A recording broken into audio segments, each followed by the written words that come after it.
দেবী চণ্ডিকা সচেতন চিন্ময়ী, তিনি নিত্যা, তার আদি নেই, তার প্রাকৃত মূর্তি নেই। এই বিশ্বের প্রকাশ তার মূর্তি। নিত্যা হয়েও অসুর পীড়িত দেবতা রক্ষণে তার আবির্ভাব হয়। দেবীর শাশ্বত অভয়বাণী, ইত্থং যদা যদা বাধা দানবোত্থা ভবিষ্যতি তদা তদাবতীর্যাহং করিষ্যামি সংশয়ম।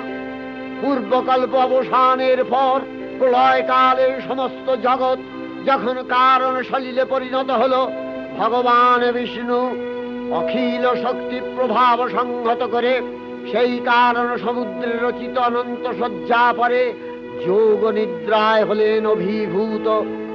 বিষ্ণুর যোগ নিদ্রার অবসান কালে তার নাভিপদ্ম থেকে জেগে উঠলেন